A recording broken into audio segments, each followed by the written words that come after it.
Usually, parishioners come to me with short questions about faith, about life, about everyday concerns. But sometimes behind these words lies a whole world of pain. I saw this recently in the eyes of one man. His voice was quiet, but there was more weight in his words than in a shout. Today, I will share his story with you. It is not easy, full of unexpected twists and turns, but everyone will be able to find something of themselves in it. Here is what he told me. My name is Garrett Willis. I am 64 years old, and I have been retired for the last 3 years. I worked for 37 years as a sales manager for auto parts at Florida Auto Parts, which eventually went bankrupt due to competition from Chinese manufacturers. I started as a simple salesman, but gradually worked my way up to regional manager.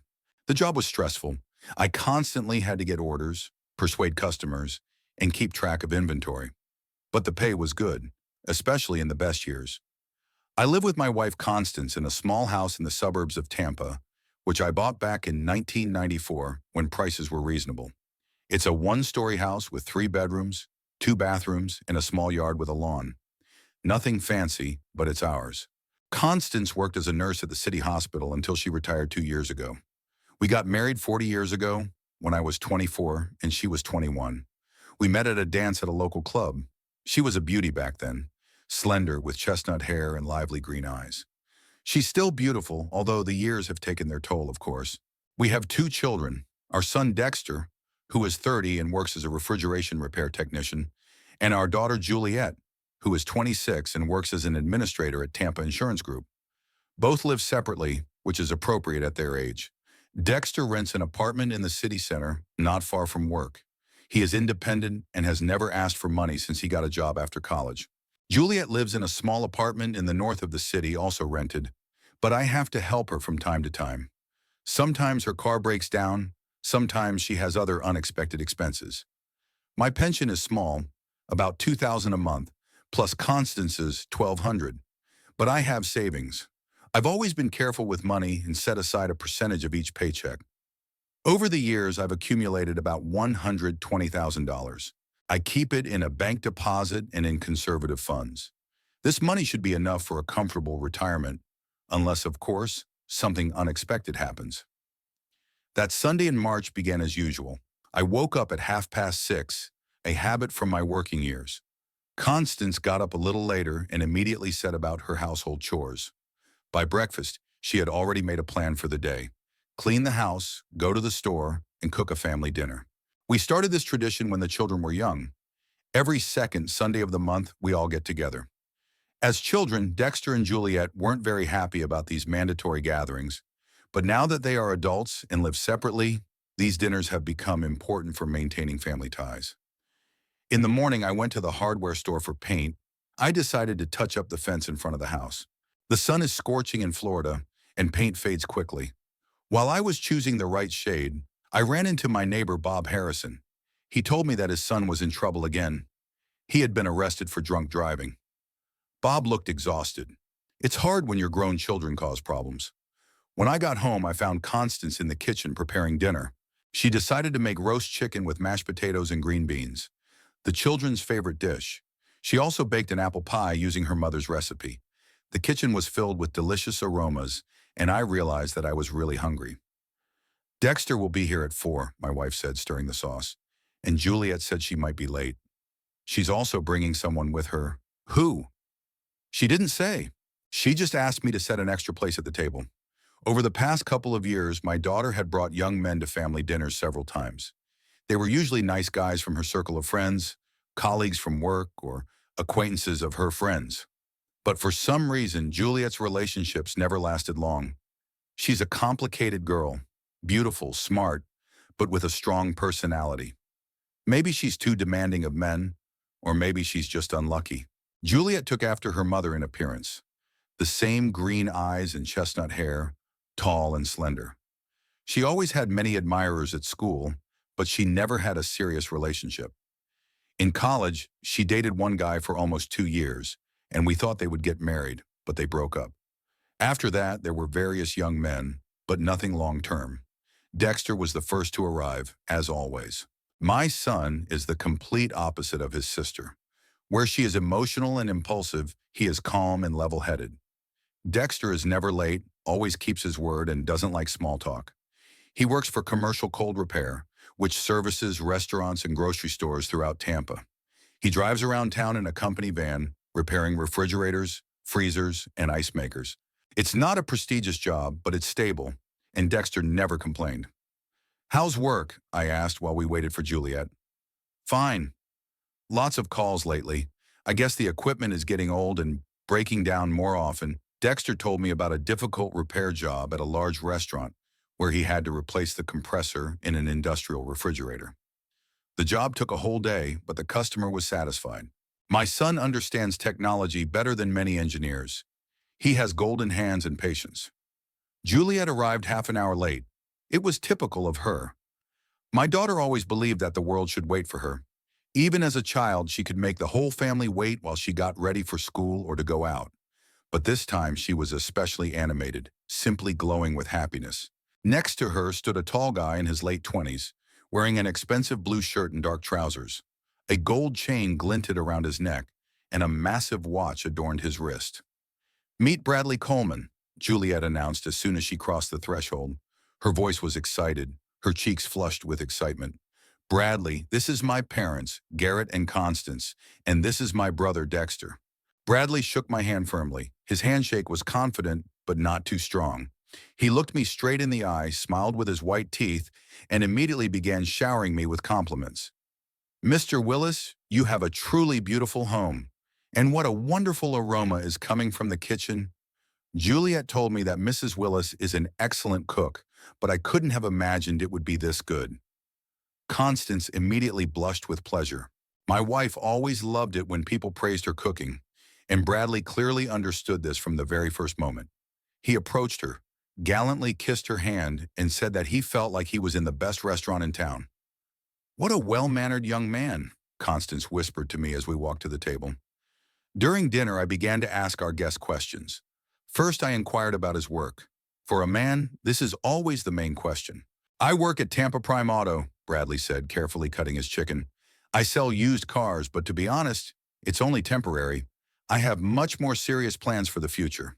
"What are they?" asked Dexter without looking up from his plate. "I want to start my own business, maybe even a chain of car dealerships. The used car market in our state is very promising. People don't want to overpay for new cars, especially now that the economy is unstable.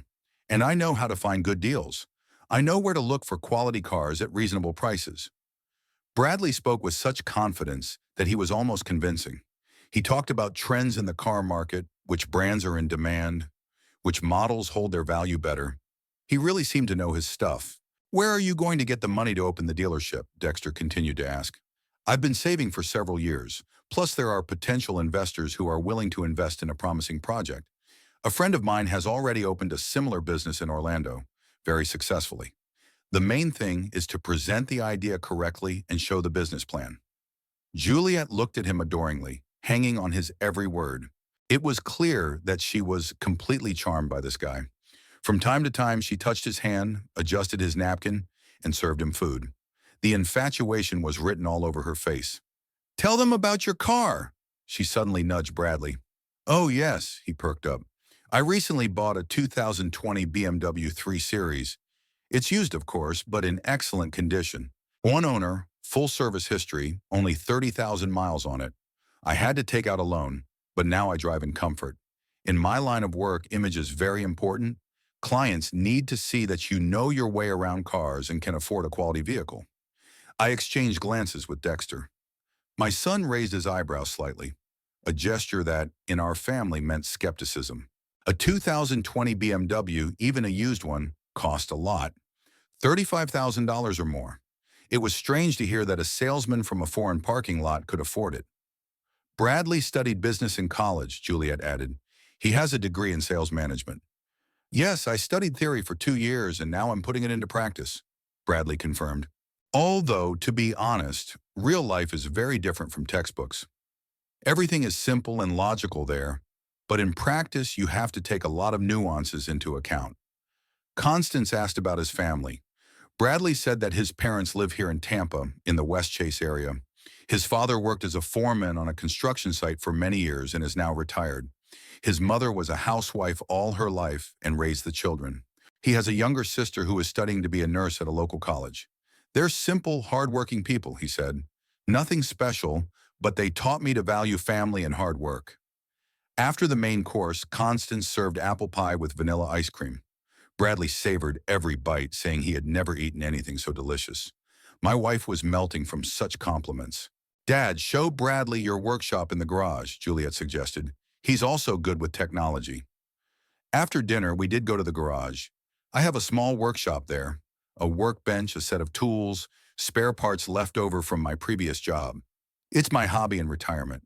I repair lawnmowers and small appliances for my neighbors and service my own car. It's a useful and enjoyable activity. My hands haven't forgotten their skills. Impressive, Bradley said, looking at my tools. You have almost a professional workshop here. Everything is very neat and organized. He picked up a torque wrench, turned it, and checked the settings. It was clear that he was familiar with tools. I have a garage at home too, but I haven't set it up properly yet, he continued. I never have enough time. I work late, and on weekends I often have to visit clients. Dexter walked silently beside him, studying the contents of the shelves. I know my son. He was thinking about something, analyzing it. He had a habit of weighing everything first and then drawing conclusions. Bradley, he said suddenly, how many cars do you usually sell in a month? It varies. In a good month, 15 to 20. In a bad month, maybe 5 to 7. It depends on the season, what cars are available, and the overall economic situation. And what percentage do you get from the sale? It depends on the cost of the car. The percentage is lower for cheaper cars and higher for more expensive ones. On average, it's about $300 to $500 per sale. Dexter nodded, but I could see that he was quickly calculating the figures in his head. My son isn't very talkative, but he's great at math. Math was his favorite subject in school. We returned to the house and settled in the living room. Constance brought coffee and served the rest of the pie. Juliet beamed as she snuggled up to Bradley on the sofa. They looked like a beautiful couple, he tall and stately, she graceful and elegant. Mr. Willa, Bradley suddenly addressed me, I would like to talk to you about my intentions regarding Juliet. My heart skipped a beat. Was it really that serious? My daughter blushed and lowered her eyes. I realize we haven't known each other long, but sometimes feelings don't depend on time. Juliet is an amazing girl, and I want you to know that my intentions are absolutely serious. Then he suddenly got up from the sofa, knelt down on one knee in front of Juliet, and took a small velvet box out of his jacket's inside pocket. Juliet, I had planned to do this in a romantic setting, perhaps in a restaurant or by the ocean. But then I realized that there is no better place than your family home. This is where you grew up. This is where the people who love you are. Marry me. He opened the box, and inside it sparkled a ring with a small but very beautiful diamond. Juliet gasped, covered her mouth with her hands, and her eyes filled with tears. She stared at the ring for a few seconds, unable to say a word. Yes, she finally breathed. Of course, yes. 1,000 times yes. She threw herself into Bradley's arms, and he spun her around the living room. Constance clapped her hands and immediately rushed to hug her daughter. The house was in an uproar. Everyone was talking at once, congratulating them, examining the ring. I stood aside, watching the scene in confusion. It all happened so unexpectedly that I didn't have time to collect my thoughts. Dexter was silent too, sitting in his chair with a stony face. Congratulations, I finally said, when the initial emotions had subsided a little. I hope you'll be happy together. What else could I say? My daughter was a grown woman and had the right to make her own choices. But inside, I felt a knot of anxiety. Something about Bradley made me uneasy, although I couldn't put my finger on what it was. When's the wedding? Constance asked, admiring the ring on her daughter's finger. We haven't discussed the details yet, Bradley replied, but we'd like to get it done soon. Maybe this summer? This summer! But that's so soon, exclaimed Constance. Mom, when people love each other, why wait? Said Juliet, beaming with happiness. They stayed with us for another hour, discussing plans and sharing their joy.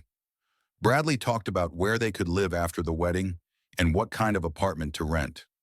Juliet dreamed aloud about her wedding dress and honeymoon. Finally, they got ready to leave. We walked them to their car. Bradley's BMW really did look impressive. Dark blue metallic, leather interior, everything you'd expect in a car of that class. Thanks for a wonderful evening, Bradley said, shaking my hand again. I hope we become a real family. The BMW's engine roared pleasantly, and they drove away, leaving the three of us on the porch. What a nice guy, said Constance, waving goodbye to the receding car. Well-mannered, polite, clearly loves our Juliet. Dexter grunted and headed for his car. Dex, what's wrong? His mother called after him. He stopped and turned to us. Nothing much. Just wondering how he's going to support a family. According to my calculations, even if he sells 20 cars a month and gets $400 for each one, that's $8,000. Minus taxes, that leaves about $6,000. Minus the payment on the BMW loan, at least $1,500 a month. Minus rent, food, clothes, gas. What's left for family life? Maybe he makes more, Constance said uncertainly. Maybe, Dexter agreed. Or maybe a lot less. Do you know how much a ring with a diamond like that costs? At least $3,000. Where does a used car salesman get that kind of money? He got into his beat-up Honda and drove away while Constance and I remained on the porch. My wife was excited and happy. Finally, our daughter was getting married. We would have grandchildren, and our family would grow. But I felt uneasy. Everything had gone too smoothly with this Bradley. We went into the house and started clearing the table. Constance talked incessantly about the wedding, made plans, dreamed of future grandchildren. I silently washed the dishes and thought about how, in 37 years of working with people, I had learned to understand something about human nature. And something told me that this handsome guy with a snow-white smile and an expensive ring would bring our family more problems than joy. The next day, I woke up with a heavy feeling. I tossed and turned all night, thinking about last night.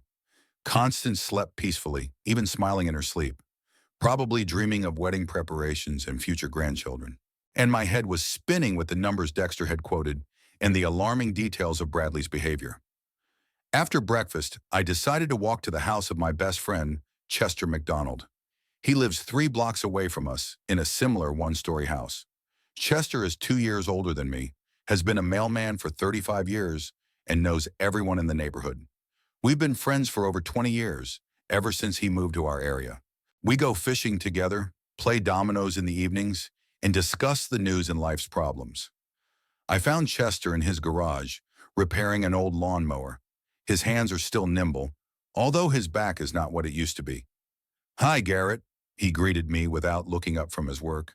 How was the family dinner? That's what I wanted to talk about. Chester put down his tools and looked at me intently. What's wrong? I could see from his face that something was wrong. I told him about Bradley, about the sudden proposal, about my doubts. Chester listened silently, nodding occasionally. When I finished, he scratched his gray beard thoughtfully. I understand your concerns, he said finally. But you know, Garrett, maybe you're just worried as a father. Your daughter is an adult. She has the right to choose. And maybe this guy really loves her. Chester, you know I'm not the kind of father who clings to his daughters. But there's something wrong with him. It's all too perfect, too smooth. What specifically alarms you? Money. Where does a used car salesman get the money for a BMW and an expensive ring? And he talks too much about his plans and too little about his actual achievements. Chester nodded. Maybe so. But what are you going to do about it? Forbid your daughter to get married? She won't listen to you, and it will ruin your relationship. I don't know. I'd like to talk to her alone, without Bradley around. Maybe she'll tell you something herself. Try it. But be careful. Women in love don't like it when their chosen ones are criticized.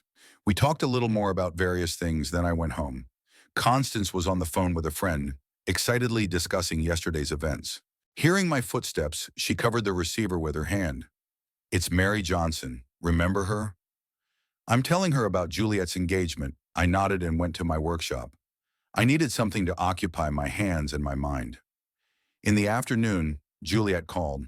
Her voice was cheerful and happy. Daddy, can I come over tonight? I want to talk about the wedding. Of course, come on over. Will you be staying for dinner? No, thank you. Bradley will be coming later. We're going to meet his parents. Juliet arrived around 7 in the evening. She looked gorgeous, a new dress, carefully styled hair, and a sparkling engagement ring on her finger. Happiness literally glowed in her eyes. Mom, Dad, I'm so happy. You can't imagine how wonderful Bradley is. We spent the whole day planning the wedding. Constance immediately joined in the discussion. They sat down at the kitchen table, took out a notebook, and began making lists. Guests, flowers, music, photographer. I listened with half an ear, waiting for the right moment to talk to my daughter alone. When exactly is the wedding? Constance asked. June 23rd. It's a Saturday. Bradley wants everything to be beautiful and festive. But that's in 3 months. That's not enough time to prepare. Mom, we don't want to wait. Besides, summer weddings are the most beautiful. They discussed the details for another half hour. Finally, Constance went to the kitchen to make tea, and I had a chance to talk to my daughter. Juliet, I began cautiously, are you sure you know Bradley well? You haven't been dating that long. My daughter's face immediately became wary. Dad, what are you getting at? Nothing. I just want to make sure you're happy. Bradley seems like a nice guy, but... But what? Juliet's voice became sharp. You don't like him, do you? It's not about liking him or not. I just want to understand how you plan to live, how you're going to support a family, where you're going to live. Dad, I'm 26 years old. I'm a grown woman and I can figure out my own relationships. Of course you can, but I have a right to worry about you. Juliet got up from the table and began pacing around the room. You know what I think? You just can't accept that I've grown up. You can't let me go. And that's why you look for flaws in every man I like. That's not true. It sure is. Remember Michael? You criticized him too, said he was too young, not serious enough. Then there was David. You complained that he didn't earn enough. Now it's Bradley. And again, something's not right. I tried to argue, but my daughter wouldn't listen. Bradley is the best man I've ever met. He's smart, ambitious, caring. He loves me and wants to start a family. But that's not enough for you, is it? You have to find fault with him. At that moment, Constance returned with a tray. Seeing her daughter so upset, she asked anxiously, What's going on? Mom, Dad is starting to ask questions about Bradley again. I'm tired of it. Constance looked at me reproachfully. I spread my arms. The conversation was not going as planned. Juliet, dear, Dad is just worried about you. Constance tried to reassure her daughter. That's normal. No, Mom, it's not normal. It's an attempt to control my life. My daughter grabbed her purse and headed for the door. Juliet, wait, I tried to stop her. No, Dad. I thought I could share my happiness with you, but instead of support, I get interrogation and suspicion. She slammed the door and drove away. Constance looked at me reproachfully. Why did you do that, Garrett? I just wanted to talk to her. Talk? You upset her. She's happy, and you're trying to ruin everything. I went to the garage to avoid continuing the conversation. I knew I had acted awkwardly, but my concern for my daughter wouldn't let me rest. The following week, active preparations for the wedding began. Juliet called her mother every day to discuss the details. After our conversation, she was deliberately cold toward me, answering in monosyllables and avoiding direct communication. On Wednesday, she came with specific requests. Mom, Dad, we need your help with the wedding expenses, she said, sitting in the living room next to her mother. Of course, sweetie, Constance replied immediately. How much do you need? A banquet for 50 people will cost $8,000. It's a nice restaurant, all-inclusive, food, drinks, music. I almost choked on my coffee. $8,000 for one party. And the wedding dress is another $1,500, Juliet continued. I found a stunning dress at Bridal Elegance. Juliet, I interjected, that's a lot of money. Dad, you only get married once. I want everything to be beautiful. But $9,500? Garrett, Constance stopped me. We can afford it. Technically, she was right. We had savings in the bank, and $9,000 wouldn't break us. But spending that much on a single event seemed wasteful to me. What are Bradley's parents paying? I asked. Juliet frowned. They're helping out as much as they can. They're paying for the flowers and the photographer. And how much is that? Dad, what does that have to do with anything? Every family contributes what they can. Constance already had her checkbook out. Don't worry, sweetheart. We'll pay for the reception and the dress. On Saturday, we met with Bradley's parents. We agreed to meet at our house for lunch. Constance spent the whole day preparing, wanting to make a good impression on her future in-laws. Bradley's parents arrived in an old Ford that had clearly seen better days. His father, Roy Coleman, was a short, thin man in his 60s with a ruddy face and nervous mannerisms. His mother, Dorothy, was a heavy-set woman with a tired expression and cheap clothes. "It's very nice to meet you," Dorothy said, timidly shaking my hand. "Bradley has told us so much about your family." Roy nodded silently, avoiding direct eye contact. He smelled faintly of alcohol, even though it was only 2 in the afternoon. Conversation was difficult during lunch. Constance tried her best to keep the conversation going, asking about work and retirement plans. Roy answered reluctantly, mostly remaining silent. Dorothy was more talkative, but she complained the whole time. "Things are difficult for us right now," she sighed. "Roy hasn't worked in 3 years. His back is completely ruined, and his pension is so small, it's barely enough for medicine." Constance nodded sympathetically and offered to help out. I felt awkward, not because of their poverty, but because of how openly they talked about it at our first meeting. "You have a big house," Dorothy continued, looking around our living room. "It must be expensive to maintain." "It's okay. We manage," I replied. "We rent a small apartment in Westchester," she admitted. "We wanted to buy a house, but we couldn't save up for the down payment." Bradley and Juliet sat next to each other, holding hands. It was clear that Bradley was shy around his parents, while Juliet was trying her best to appear friendly. "Dorothy, are you helping with the wedding planning?" Constance asked. "Of course. We're paying for the flowers. Well, the bridal bouquet and the groom's boutonniere anyway. The rest we'll see how it goes. We'll take care of the photographer too," Roy added, speaking up for the first time during dinner. "I know a guy who doesn't charge much." Constance leaned over to me and whispered, "I feel awkward. They clearly expect us to pay for everything." After lunch, when the guests had left, my wife and I stayed behind to clear the table. "What a family," said Constance, stacking the dirty dishes. "Poor people, of course, but what? I don't know. There's something wrong with them." Especially Bradley's father, and his mother kept talking about money. "See, I'm not the only one who's alarmed. Garrett, maybe they're just embarrassed about their situation. Their son is marrying a girl from a wealthier family, so they feel inferior." Maybe Constance was right, but I was left with an unpleasant feeling. I also noticed how Roy Coleman was looking closely at our house, as if evaluating it, and how Dorothy was interested in our income, pension, and savings. Dexter called in the evening. "Dad, how did the meeting with the groom's parents go?" "Not very well. They seem like nice people, but they're poor, and they're not shy about talking about it." "I see. How's Juliet?" "She's trying to please everyone, but you can see she's nervous." Dexter paused. "You know, Dad, I did some research on this Bradley guy." "What kind of research?" "I have a friend who works at a car dealership across the street from Tampa Prime Auto. He says Bradley isn't particularly well liked there. He doesn't sell much, and customers complain about him. Plus, he recently took unpaid leave." My heart sank, so my suspicions weren't unfounded. "Dex, what should we do?" "I don't know, Dad." "Nothing for now, but we'll keep our ears open." A month before the wedding, life in our house turned into a whirlwind of activity. Constance was busy with wedding preparations from morning till night, calling suppliers, finalizing the details of the reception, discussing the last touches of the ceremony with Juliet. I kept my distance from the commotion, but I could feel the tension mounting. Juliet started coming over almost every day. Outwardly, she looked happy, but I noticed signs of fatigue, dark circles under her eyes, nervous gestures, irritability over trifles.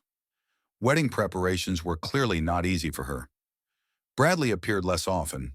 He said he was working a lot, preparing for the honeymoon and dealing with some business matters. When he did come, he was a little more reserved than before, with fewer compliments and less ostentatious enthusiasm. Maybe he was just tired from the pre-wedding preparations, or maybe he sensed my coldness. In those days, I thought a lot about my conversation with Dexter and his information about Bradley's work. I wanted to believe that my son was wrong, that all my suspicions were unfounded. But an inner voice told me that something was wrong. One Wednesday evening, with exactly 4 weeks to go before the wedding, Juliet arrived at our house clearly agitated. She didn't wait for dinner, but went straight to the living room and sat down opposite Constance and me. "Mom, Dad, I need to talk to you," she began, nervously fiddling with the strap of her purse. "What's wrong, sweetheart?" Constance asked, alarmed.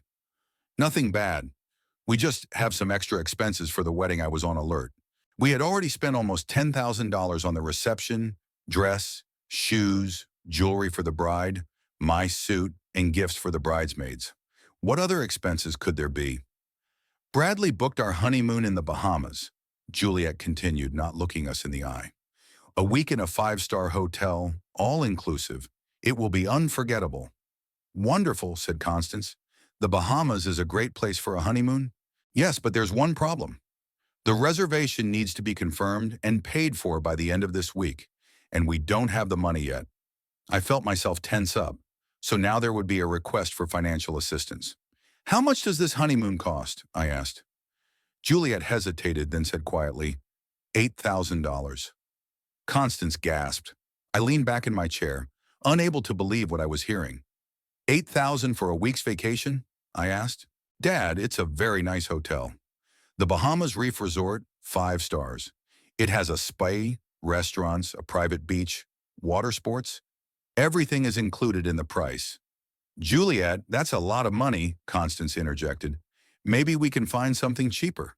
"Mom, you only get one honeymoon. We want it to be special, unforgettable." Bradley says I deserve the best. I got up from my chair and paced around the room. $8,000 for a week at a resort was comparable to our annual entertainment and vacation expenses. "Where is Bradley going to get the money?" I asked.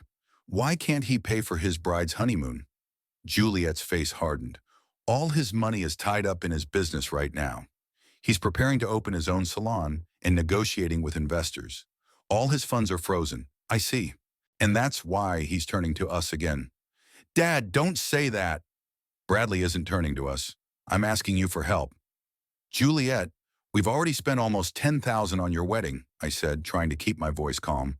"That's a lot of money for our budget." "But you have savings. You said yourself that you've been putting money aside for years.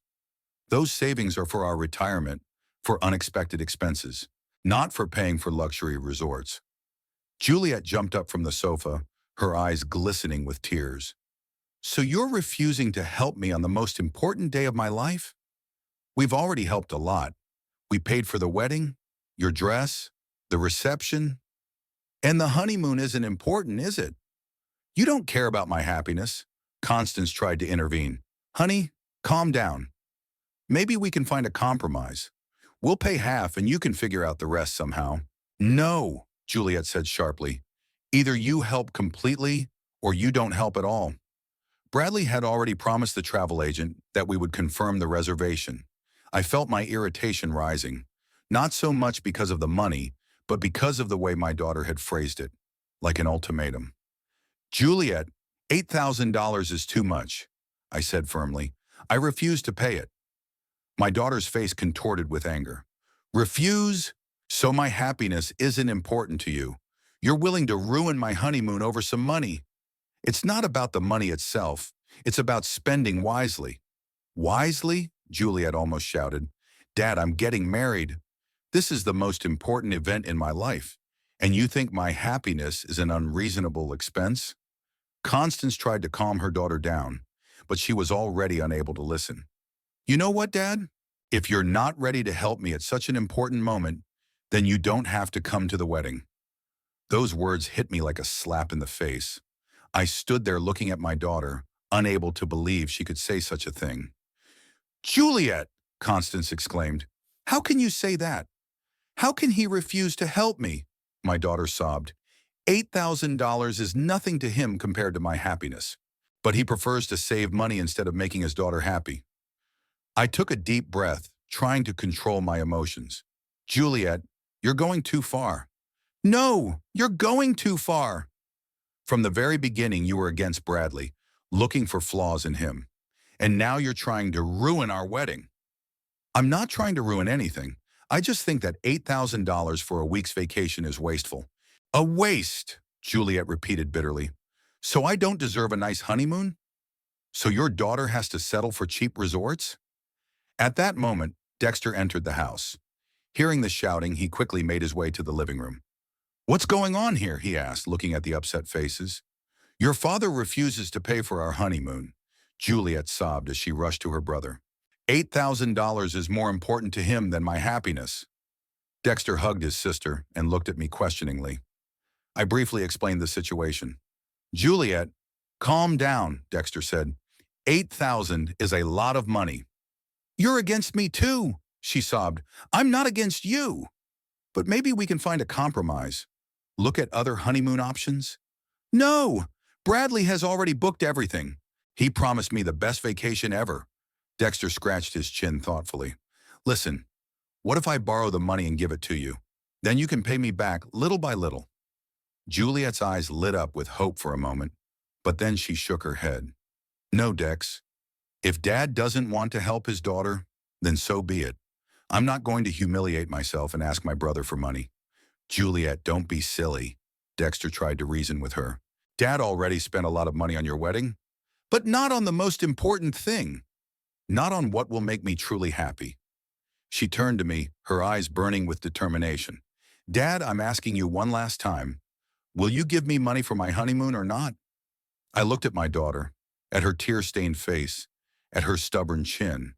At that moment, she reminded me of myself as a child, throwing tantrums when I didn't get what I wanted.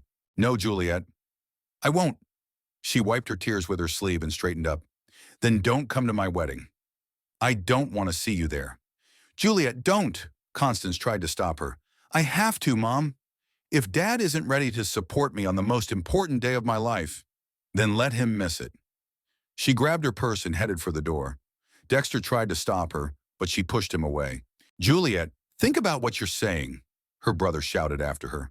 I've thought about it all, she shouted from the hallway, and my decision is final. The door slammed, the car started, and Juliet drove away, leaving the three of us in heavy silence. Constance cried, wiping her eyes with a handkerchief. Dexter paced the room, shaking his head. Dad, maybe we should have agreed, he said quietly, for the sake of family harmony. Dex, it's not just about the money. It's a matter of principle. If I give in now, there will be new demands, new ultimatums. But she's your daughter. And she really is getting married. That's exactly why she needs to understand the value of money. And her future husband needs to understand it too. Constance looked up at me, her eyes red from crying.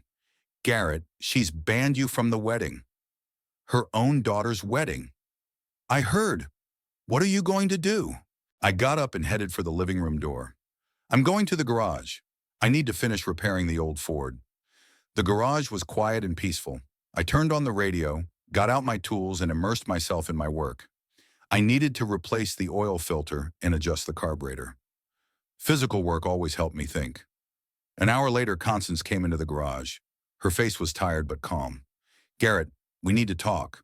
I put down the wrench and turned to my wife. I understand why you refuse to give the money, she said.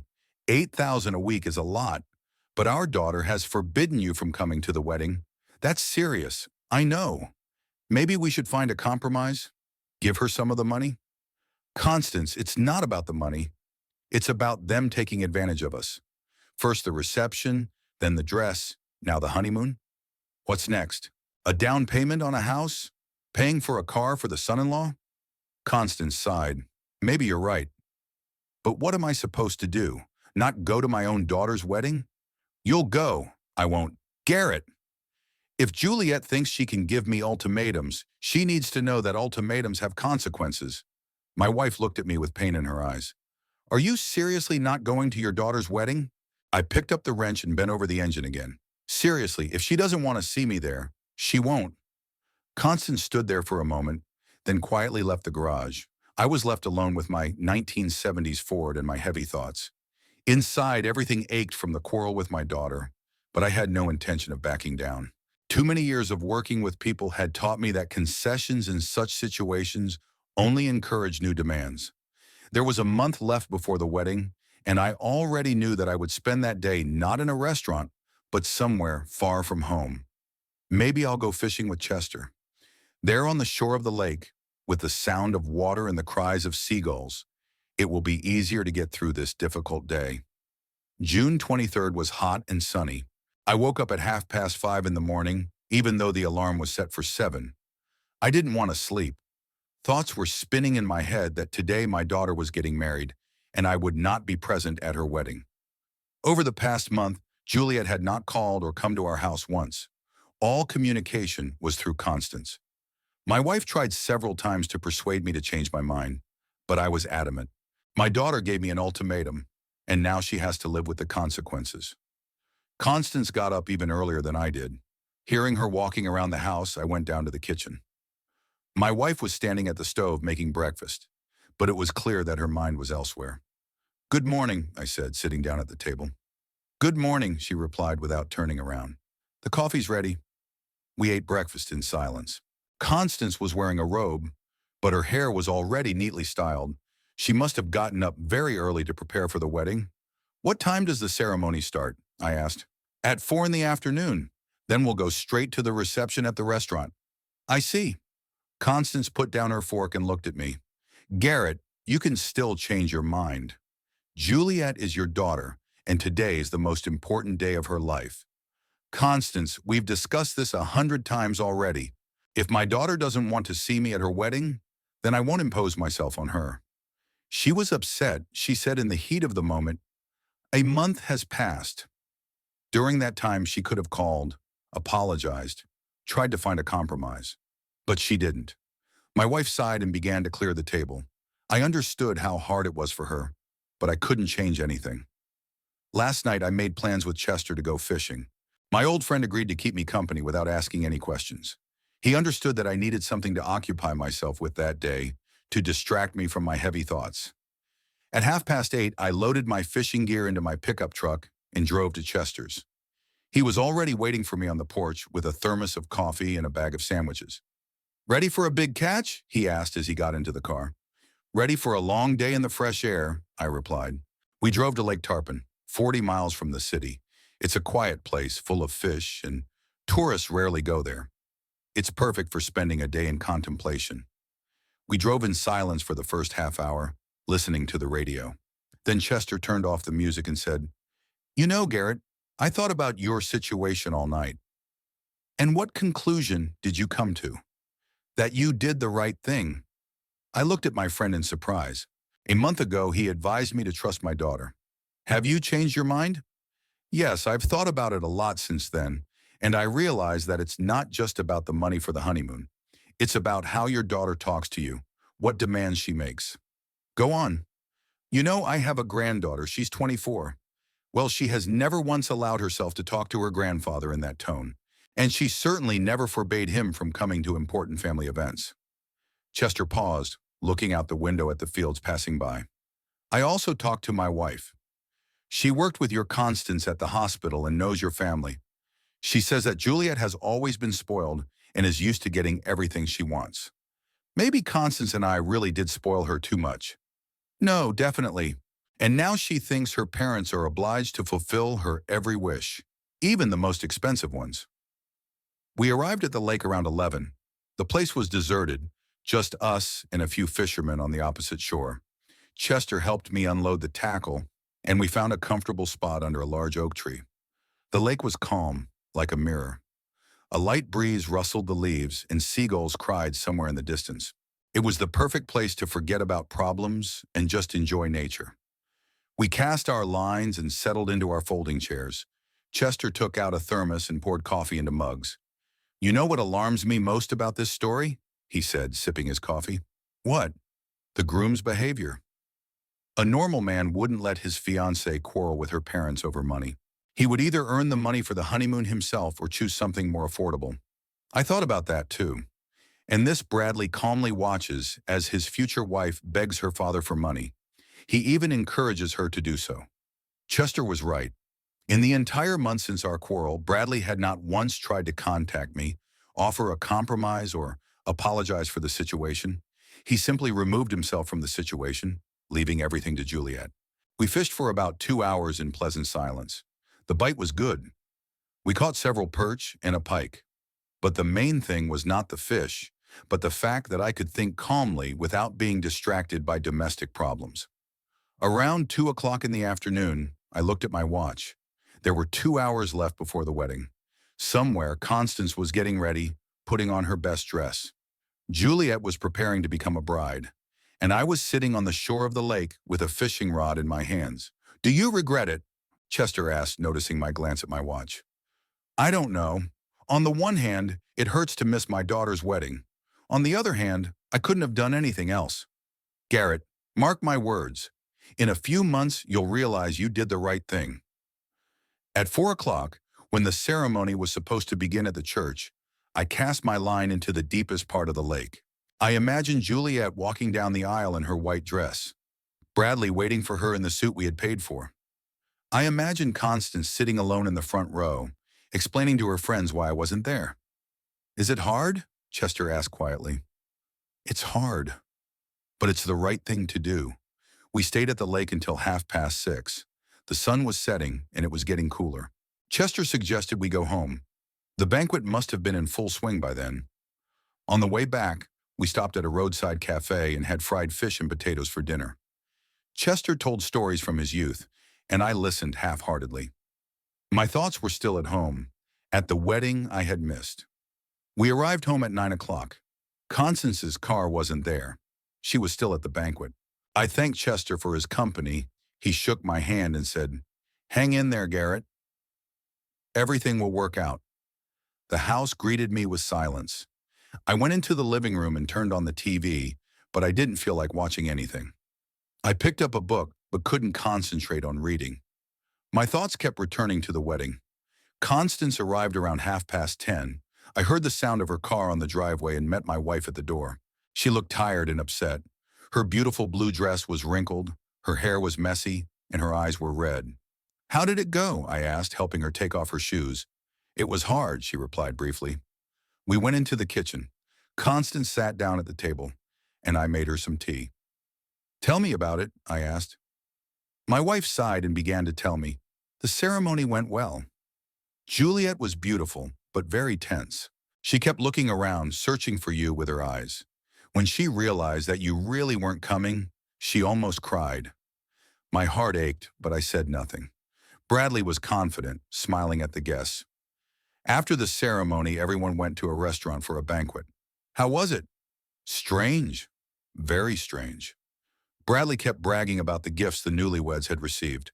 He showed everyone the $1,000 check from your former colleague, Thomas, and talked about the expensive dinner service from your neighbors, Juliet.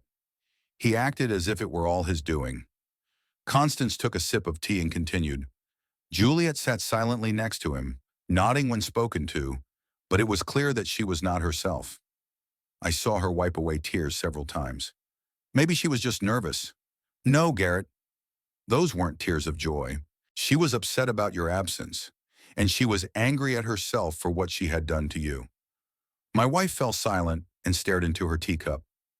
"What else?" I asked. "Bradley's parents. They completely lost it. Roy had been drinking since the beginning of the banquet, and by the middle of the evening, he could barely stand. And Dorothy made a scene with the waiter because he allegedly didn't pour her enough wine." "Seriously?" "Absolutely. She yelled that they were paying for the banquet too and had a right to decent service, even though everyone knew they had only paid for the flowers." Constance shook her head. "Bradley tried to reason with them, but they wouldn't listen. In the end, they had to call a taxi and send his parents home. It was very awkward." "What about Dexter?" Dexter sat gloomy all evening, hardly speaking. When I asked him what was wrong, he said, "Mom, Dad was right. This marriage is a mistake." We were silent. Constance finished her tea and looked at me with tired eyes. "You know, the most unpleasant thing wasn't even Bradley's parents' behavior. The most unpleasant thing was how Bradley bragged about money and gifts. He acted as if he had married a rich girl and now had a right to all her family's resources. Meaning, he said several times in front of guests that he now had a reliable backup and that the Willis family will always help in a difficult situation. He also bragged that his father-in-law had large savings. I felt anger rising, so Bradley was already spending our money in his fantasies." "What did Juliet say?" "She tried to change the subject. You could see she was uncomfortable, but Bradley wouldn't let up. Constance got up from the table and started pacing around the kitchen. Garrett, I'm beginning to realize that you were right all along. This man didn't marry our daughter. He married our money. It's a shame you only realize that now. Yes, it is. But now nothing can be changed. Juliet is married, and all we can do is watch. We talked a little more, then went to bed. Lying in bed, I thought about the past day. It was painful to miss my daughter's wedding, but I had no alternative. Juliet gave me an ultimatum, and I accepted it. Constance's story only reinforced my confidence in the correctness of my decision. Bradley already considered our money his. His parents behaved inappropriately, and my daughter clearly regretted her words, but her pride prevented her from admitting her mistake. I wonder how long it will take before this marriage shows its true colors. Chester said a few months. I'm afraid he's right. The 3 months passed slowly and painfully. After the wedding, a strange atmosphere settled in our house, as if someone in the family had died, but everyone pretended that nothing had happened. Constance tried to maintain the usual order of life, but it was clear how much the break with her daughter was weighing on her. Juliet didn't call, didn't visit, didn't answer her mother's calls. Occasionally, Constance would receive short messages from her. Everything's fine. Don't worry. I'll call later. But later didn't come for weeks. Dexter tried to contact his sister several times, but she was cold to him too. She said she was happy, that her husband was wonderful, that they were building a new life. I missed my daughter more than I was willing to admit. I was used to her unexpected visits, to the way she burst into the house with news and plans. The house seemed empty without her laughter and arguments, but pride prevented me from taking the first step. Juliet had given me an ultimatum, forbidding me to attend the wedding, and now I had to find a way to reconcile with her myself. Constance was clearly suffering. She often sat by the phone, looking at it hopefully. Several times I found her crying in the kitchen or living room.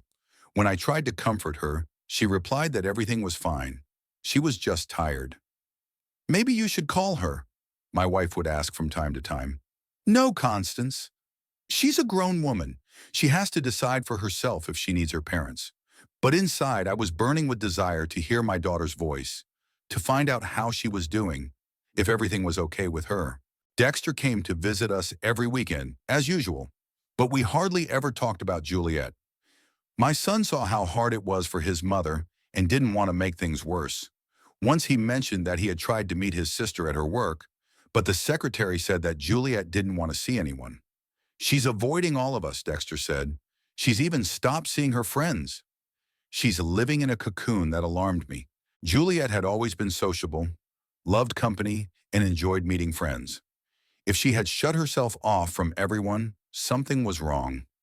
We were getting bits and pieces of information from neighbors and acquaintances. Mrs. Johnson told Constance that she had seen Juliet at the supermarket and that she looked pale and tired. Another neighbor mentioned that she had met her at a gas station, and Juliet barely said hello before leaving. Something's wrong with her, Constance said. I can feel it in my mother's heart. I felt it too, but what could I do? My daughter had chosen to isolate herself. In August, our sprinkler system broke down.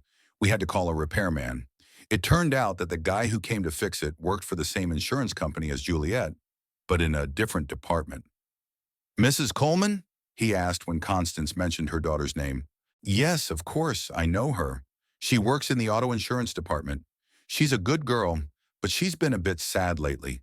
She used to always smile and say hello to her colleagues, but now she's more quiet. This information finally convinced me that my daughter was having problems, but she still didn't give any signs or ask for help. In early September, something happened that made me think seriously. I went to a car repair shop to change the oil in my car. The mechanic, a guy in his mid-30s, turned out to be talkative. Recently, a guy came here to sell his BMW, he said, working under the hood. He said he needed money urgently. It was a good car, but he agreed to a price below market value. So did you buy it? No, we didn't have that kind of money. But I remember the guy, tall with a gold chain. He said he worked at a car dealership but was selling the car privately. My heart skipped a beat. The description matched Bradley. How long ago was that? About 3 weeks ago. Maybe a little more. I didn't ask any more questions. But my mind was racing. Why would Bradley sell his BMW? Could he really be in such serious financial trouble? That evening, I told Constance about it. My wife immediately became concerned. What if they really are in trouble? Maybe we should call Juliet? If they have problems, she'll ask for help herself. But I was worried too. Selling a car that you bought on credit usually means serious financial difficulties. Another 2 weeks passed. One Wednesday evening, while Constance and I were watching TV, a car pulled up in the yard. I looked out the window and saw Juliet's old Honda. My heart leapt into my throat. "Constance, it's Juliet," I said. My wife jumped up from the sofa and rushed to the window. We watched as our daughter slowly walked toward the house. Even in the darkness, we could see that she was slouching, her head bowed. Juliet didn't ring the doorbell. She took out her old key. We heard the front door open, then footsteps in the hallway. "Mom? Dad?" she called in an uncertain voice. "We're here, sweetie," Constance replied. Juliet appeared in the living room doorway, and my breath caught in my throat. She had lost weight, looked haggard, her eyes red and swollen from crying. She was dressed in old jeans and a wrinkled t-shirt, not at all like she usually took care of her appearance. "Juliet, what happened?" Constance exclaimed, rushing to her daughter. She collapsed into her mother's arms and burst into tears. She cried for a long time, sobbing like children do after a serious trauma. Constance stroked her head and whispered soothing words. I stood nearby, not knowing what to do. Finally, Juliet calmed down a little and wiped her face with her sleeve. "Mom, Dad, I'm sorry. I was such a fool." "Hush, sweetheart, it's all right," Constance reassured her. "Sit down and tell us what happened." We settled down in the living room. Juliet sat on the sofa between us, still sobbing. It was clear that she didn't know where to start. "Bradley left," she finally blurted out. "What do you mean, left?" Constance didn't understand. "He left me. He disappeared. He took everything he could and ran away." Juliet started crying again, but now she began to tell her story through her tears. He had been acting strangely for the last few weeks. He started staying late at work, answering calls in another room, hiding his phone. "I thought he was preparing a surprise for our 3-month wedding anniversary." She paused, gathering her strength. "3 days ago, I came home from work and the apartment was empty. He took all his things, all the appliances we bought after the wedding. He took my jewelry, even the wedding ring he gave me." "The wedding ring?" Constance gasped. "Yes. I took it off before showering, put it on the nightstand, and forgot about it. He took that too." Juliet wiped her nose with the handkerchief her mother had given her. "But that's not all. He emptied our joint account. It contained the money we received for our wedding, plus what I had saved from my salary. Almost $6,000. I felt the blood rush to my face. So this bastard not only abandoned his wife, but also robbed her. And somehow he also got access to my personal account," my daughter continued. "There was another $3,000 in there. It's all gone." "How could he have gotten access to your personal account?" I asked. "I don't know. Maybe he saw my PIN when I paid with my card. Or he found my online banking password written down somewhere." Constance stroked her daughter's arm, trying to calm her down. "Honey, where is Bradley now? Have you tried to contact him?" "His phone is off. His employer said he quit 2 weeks ago but didn't explain anything to anyone. He just stopped coming in." Juliet burst into tears again. "I'm such a fool. For 3 months I defended him and argued with you about him, and he was just using me." "Don't say that," I tried to comfort her. "You couldn't have known what kind of person he was." "I could have. You tried to explain it to me, especially you, Dad. But I didn't want to listen. I thought you just didn't want to let me go." She turned to me, her eyes full of remorse. "Dad, I'm sorry. I said such horrible things to you. I forbade you from coming to my wedding. How can you even talk to me after all this?" My heart ached with pain. My little girl was suffering, and all my resentment evaporated instantly. "Juliet, you're my daughter. I love you no matter what. But I was so cruel to you. You were in love and defending someone you thought was good." "That's understandable." Juliet threw her arms around my neck and hugged me tightly. "Daddy, I missed you so much. I was so sorry we had a falling out." I hugged my daughter and felt her trembling from tears and exhaustion. "I missed you too, sweetheart. I missed you so much. We sat there for several minutes, just hugging. Constance cried quietly with happiness. Finally, the family was together again. "What are the neighbors saying?" my wife asked. "Maybe someone saw him leave?" Mrs. Parker from the apartment next door said she saw him the day before yesterday morning, Juliet replied. He was carrying boxes out and loading them into his car. There was a young woman with him, about 22 or 23 years old. A young woman? Yes, blonde, pretty. Mrs. Parker thought she was his sister or cousin, but Bradley's sister is in college and she's a brunette, so he had another woman. Everything was falling into place. The strange behavior over the last few weeks, the secret phone calls, the frequent absences. "Daughter, did you go to the police?" I asked. "He basically stole your money." "I did, but they said that since we had a joint account, technically it wasn't theft. As for my personal account, I would have to prove that he gained access illegally. So what, the police aren't going to do anything? They opened a case, but they said there was little chance of finding him. There are many such cases, and people usually disappear for a long time." Juliet wiped her eyes and tried to pull herself together. "I'm practically broke. Rent, car payments, insurance. None of that goes away. And my salary is only enough to cover the bare necessities." "Don't worry about it, sweetheart," Constance said. "We'll help you." "Mom, I can't ask you for money after everything I've done." "Don't be silly," I interrupted her. "You're our daughter, and we'll always help you when you really need it." Those words sounded symbolic. When my daughter asked for money for a luxurious honeymoon, I refused. But when she really found herself in trouble, I was ready to do anything to help her. "Maybe you should move in with us for a while," Constance suggested, "until you get your finances sorted out." Juliet shook her head.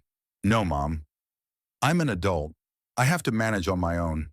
I just wanted to know that you forgave me, that I have a family." "You always have a family," I said. "No matter what." We talked late into the night. Juliet shared details of her life with Bradley, and the picture grew increasingly bleak. He constantly hinted at our family savings and made plans for how they could be put to good use. He said I was too conservative with money, that it should be put to work. "He kept saying that your father was sitting on a gold mine," my daughter said. "He said that once we got closer to the family, we could convince you to invest in his business." So I wasn't wrong in my suspicions. Bradley really didn't marry the daughter. He married our money. "Was there a honeymoon in the Bahamas?" Constance asked. Juliet laughed bitterly. "What honeymoon? We spent 3 days in a cheap motel in Orlando. Bradley said the reservation in the Bahamas had fallen through for technical reasons, but that the money would be refunded later. Then it turned out that there had been no reservation at all. That was the last straw. Not only did the bastard deceive my daughter from the very beginning, but he also used the honeymoon story to turn her against her family." Around midnight, I went to the kitchen to make some tea. I wanted to do something simple and familiar to calm myself down. While the water was boiling, I thought about how quickly my daughter's life had fallen apart. 3 months ago, she was a happy bride, dreaming of a wonderful future. And now she was sitting in our living room, robbed and abandoned. When I returned with the tea, Juliet and Constance were sitting hugging each other. My daughter looked a little calmer, but her exhaustion was evident in her every movement. "Dad," she said quietly as I set the tray on the table, "I know I have no right to ask, but could you lend me some money to tide me over? I'll pay you back every penny as soon as I can." "Juliet, forget about paying me back. We're family, and family helps each other in difficult times." "But," "No buts. Tomorrow we'll go to the bank and transfer as much as you need to stabilize the situation to your account." My daughter cried again, but now they were tears of gratitude and relief. "I don't deserve parents like you," she whispered. "You do," I said firmly. "We all make mistakes. The main thing is to be able to admit them and correct them." Juliet left for home around 1 in the morning. She promised to come back on the weekend and said she would no longer hide from her family. Constance and I walked her to her car and stood on the porch for a long time, watching the red lights disappear. "She's been through a lot," my wife said. "Yes, but now she's wiser and stronger." "Do you think she'll make it?" "She definitely will.